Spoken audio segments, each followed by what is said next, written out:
Hi guys, gandang umaga. May nakita ako sa YouTube. Ang tawag nila crystal cell daw. So, nag-check ako sa mga gamit ko dito sa bahay kung may magagamit tayo para magaya natin. May nakita naman ako. Itong soft drinks sa can, lalagyan. Gagamitin ko wax paper para doon sa magiging pagitan. Tapos ito tinabasan ko na rin solid wire na binalatan ko na rin. Tapos para mabilis tayo. Ginawa kong spring parang paikot. Tapos ito guys, magnesium rod. Gamit ko to sa saan ko ba to ginamit? Sa camping. Yung pang splinter, pang gawa ng fire starter ganun. Ginawa ko, dinrill ko siya doon. Dinrill ko para malagyan ko nito. Ayan, mahigpit na yan guys. Para magiging terminal natin. So, parehas yung mayroong terminal. Tapos ito lalagay natin sa pagitan para hindi siya magkaroon ng contact. Tapos yung crystal na gagamitin. Tapos guys, yung crystal na gagamitin natin ay Epsom salt, potassium chloride, tsaka borax decahydrate, tsaka tawas. Yung iba dito gamit ko to sa, lalo na tong Epsom salt, gamit ko to sa creek tank. Pang dose ko yan. Ito naman pataba sa halaman namin, ginagamit ko to. Ito panlinis to ni Mrs. Ewan ko saan yung ginagamit tong borax. Ang pampaputi daw to Yan. Yun naman gagamitin natin. Itong weighing scale tip, lang na to. Titingnan natin kung gaano karaming crystal magagamit natin. Try lang kung gagana, hindi ko rin sure, guys. Sa mga mangbabas, hindi ko alam.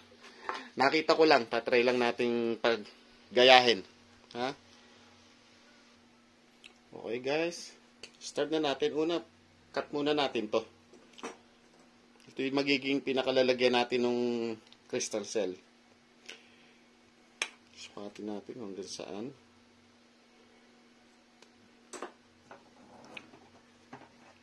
Try nating mapuno siya ng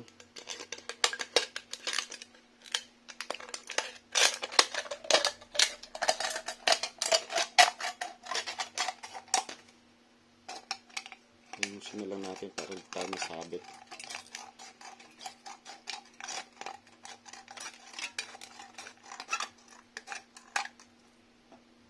Siguro yan. Saktuhan lang.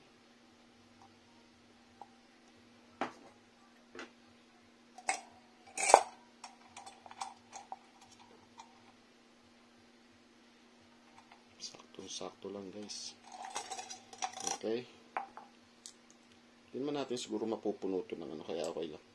Lagyan natin ito ng lagyan muna natin. Gumupit muna tayo nitong wax paper natin para hindi magkaroon ng contact yung dalawa kasi sabi nila hindi pwedeng may contact.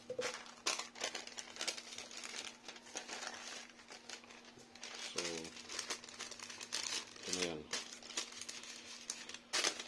Roll natin.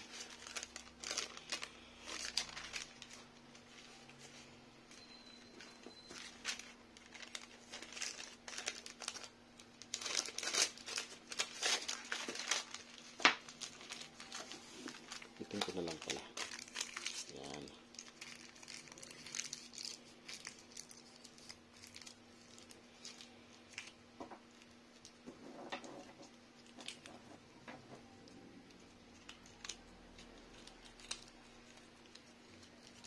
Ulitin ko guys, hindi ko alam kung gagana. Sana gumana. Try lang naman, di ba? Wala namang masama sa mag-try. Nagkataon lang may mga gamit ako sa bahay. Kaya, gayahin ko na lang. Pag gumana, di ganda. Pag hindi, di sorry. Tapos, shoot natin. So, okay na guys. So, wala na siyang contact. Hindi na siya magdidikit. Tapos, ito guys, lalagay natin dito. At lalagyan natin ng dito. Lalagyan natin ng tawag dito, ang crystal, ng mga crystal na yan. Okay, so simulan na nating lagyan. Re-ready ko lang yung mga panglagay. Okay guys, tingnan natin kung 100 grams nga to. I-measure ko na rin yung mga crystals kasi ano, para sure, di ba? Para alam natin yung ano, for the records na rin.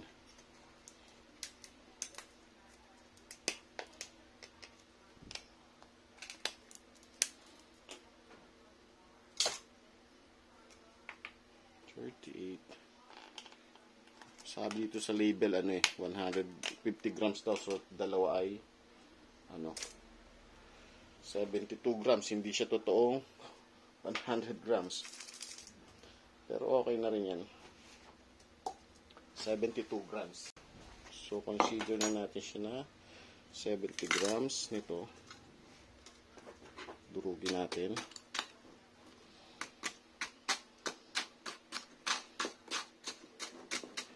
Tawas to guys, tawas. Tapos hahaluan natin siya ng mga yun. Nantig. Siguro equal na lang din. Tig sa 70 grams. Ngayon natin itong Epsom salt. May bukas na pala akong Epsom salt. Kasi nga, gamit ko nga siya sa reef tank ko. Saglit, kunin ko lang. Guys, ito. Epsom salt. Marami kong stock nito kasi ginagamit ko talaga sa reef tank. So, kuha tayo ng 70 grams.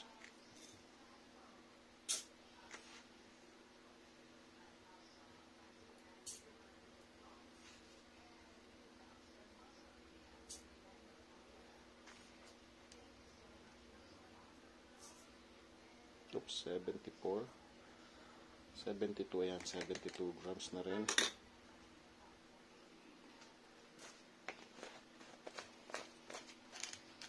Epsom salt.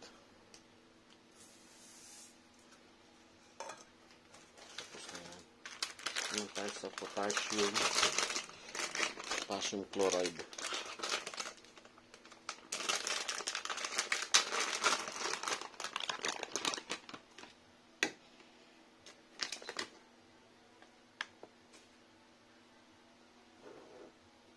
Ito yung bagay siyang timbang. Tinitimbang ko kasi guys, dun sa napanood ko, tinimbang din nila. Pero, alam ko, iba-iba yung ano, timbang nila, pero equal na lang natin.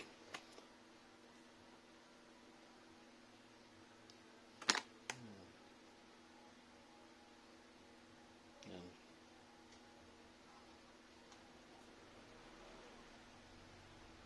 Yan, 72 grams.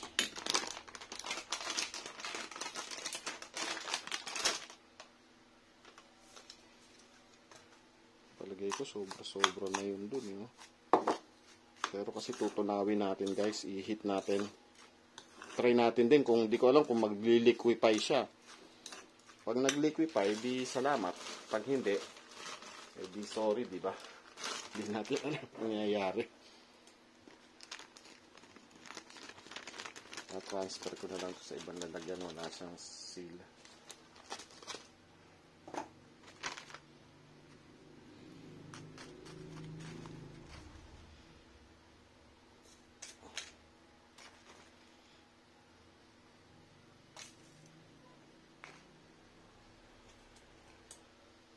Sakto. 72 rin guys. Sakto.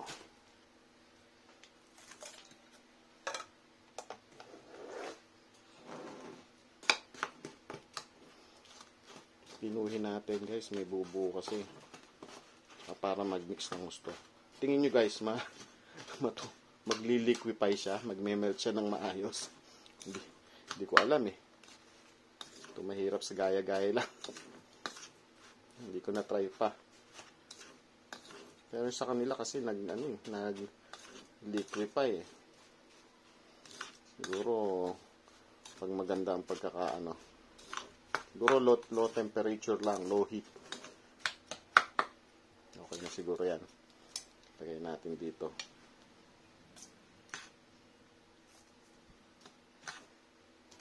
So, Lahat yan 72%. Yung apat na ano. Okay na ito muna guys. Try nating tunawin. Saglit lang. Yan guys. Nakasalang na. Sobrang hina lang nung apoy kasi baka masunog naman. So hindi ko alam kung paanong magliliquid pa yan. Tingnan natin, bantay-bantayan natin.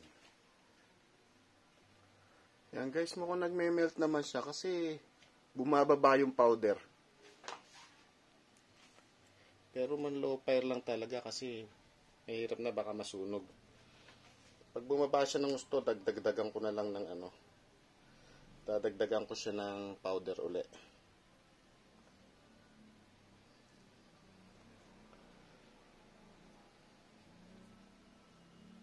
Habang hinihintay ko siya, guys, inayos ko ng mabuti yung ano, pagkakalagay nung wax paper. So kahit medyo mahigpit siya, wala siyang contact. Lulubog na lang natin siya dyan mamaya. Okay, tayo natin siyang mag-melt ng husto. Yan guys, nakita nyo, nagme-melt na pala talaga siya. Ayun, medyo nagme-melt na siya. So, dadagdagan natin ng ano, ng powder para dumami. Ayan na, guys, oh, diba? Melt na. Okay, dagdagan natin.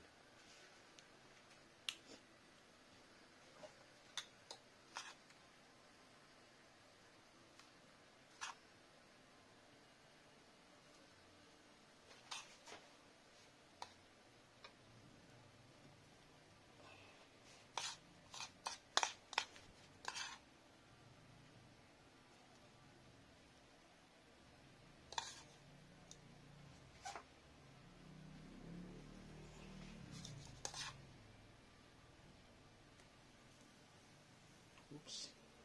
Nalaglag rin.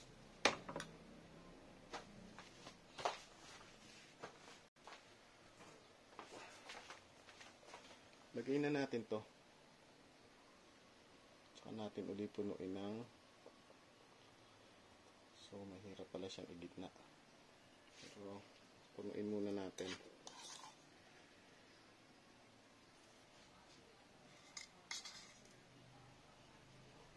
Tapos nito guys, palalamigin natin para mag-solidify uli siya. Matapos natin tunawin,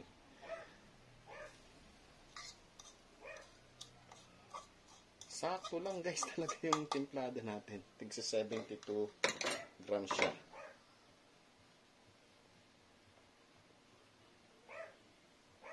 Tanggalin natin yung dumi. Okay guys, pwede na natin yung patayin. Okay guys, hintayin natin lumamig ngayon. Guys, balikan natin maya maya. Okay guys, ayan na. After siguro more than 1 hour, nag-solidify na uli yung ating tinunaw. Ayan, okay na siya. Maganda na, matigas na. So, test natin kung may power na lumalabas. Okay guys, eto na. Matigas na siya, okay na siya. Dito na tayo sa workplace uli. Try natin kung ilan yung pakukuha nating bolts sa kanya. Ayan muna natin to. Okay. Ito na guys.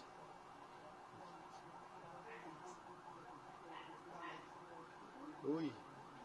So, mataas yung nakuha natin. Pero itong nasa, yung kung tanda nyo, yung nakalagay dun sa loob ng magnesium, yung ibinao natin, ito, siya pala yung magiging negative. At yung copper wire, yun yung magiging positive natin. So, according dito sa ating multimeter. So, eto na yon. Yan guys, kita nyo ba? 1.3 ang binibigay niya sa ating volts. So, ibig sabihin, gumagana talaga siya. At mataas siya, 1.3. Ito lang. What more kung lalagyan natin siya ng boost con. Siguro, pamilyar na kayo sa boost con, di ba? Yung boost converter. Ito yung hihila sa kanya ng papataasin yung kanyang voltahe. So, ready lang natin guys yung mga iba kong gagamitin. Pakita ko sa inyo pag may nakakabit ng ganito. Ha? Okay. Okay guys, ayan. Kompleto ko na. Assembly na natin.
Natin kung matibay.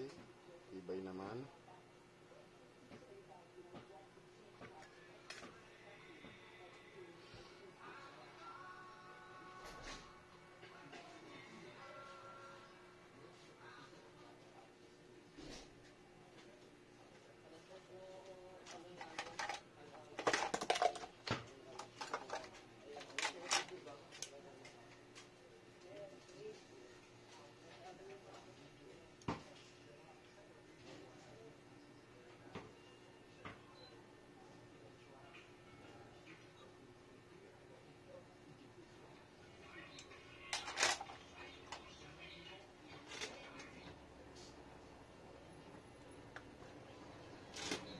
Guys,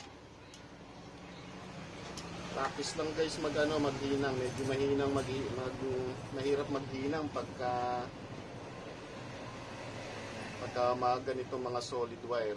Medyo kailangan nyo ng tricks, or gumawa kayo ng ganito, ng special na pang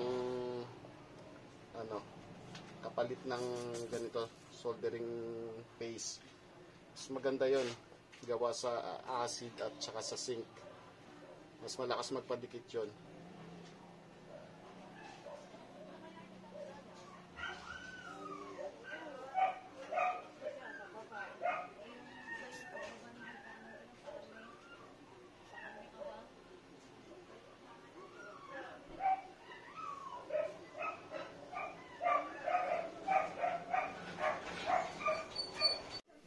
Ayan guys, okay.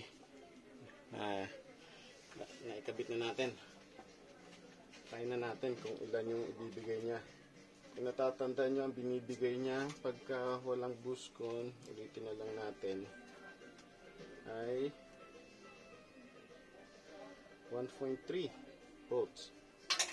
So test natin, kabit natin to.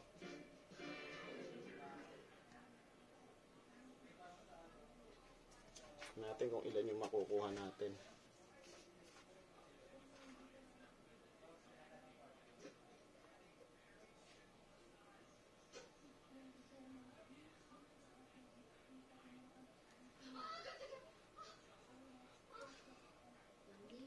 Ayaw nang binigay ng maayos.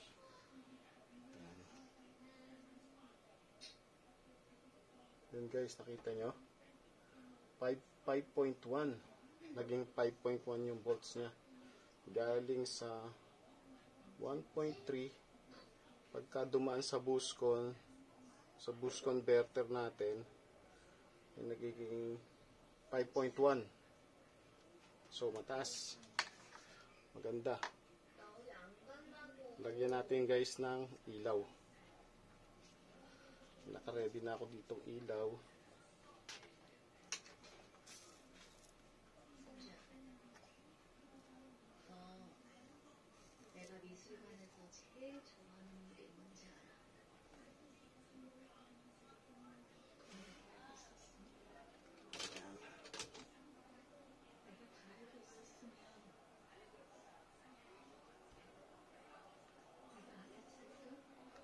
Uy, yun, ilaw.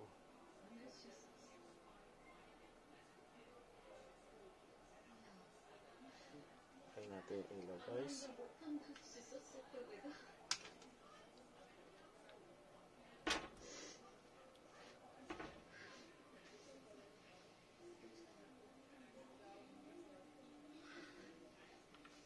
Okay, guys, umilaw.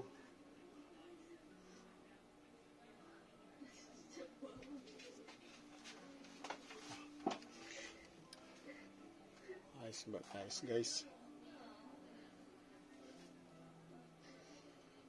Okay, di ba? Liwanag, guys.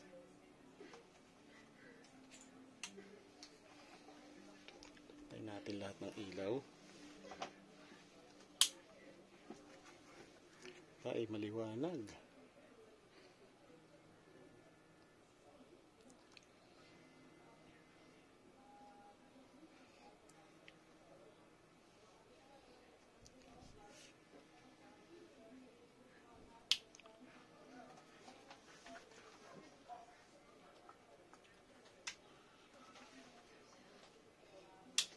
Guys, sakto, success.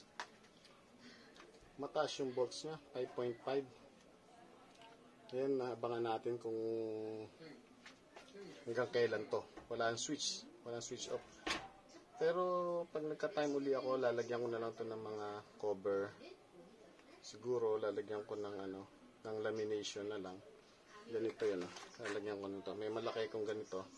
Lagyan ko to para hindi siya naka-expose. Lalagyan ko ng mga cover bago i-permanent stock na nakasinde para hindi naman siya sirain ng moisture. Okay guys, success naman yung ating ginawang crystal cell. Malakas naman siya. So, magsasabi na wala po siyang wirings. Yun talaga, nakita niyo naman yung buong proseso.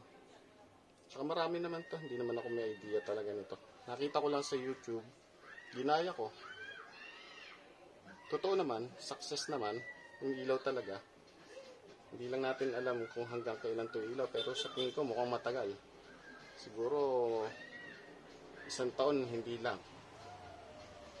Nang walang patayan to. Siguro kung marami nito, makaka-create ka rin ng mas malakas na voltahe para sa mas malakas na ilaw, pero hindi ko alam. Kagaya ng nasabi ko, ako'y ginaya ko lang siya. Pero so far naman so good. Ang ganda naman ng resulta. Tagumpay naman, napailaw naman natin. Yung 1.3 naging 5.1 volts. Okay guys? See you next time. Please like, share, and subscribe para nakakasipag namang gumawa ng mga video. Bye! Thanks! Ciao!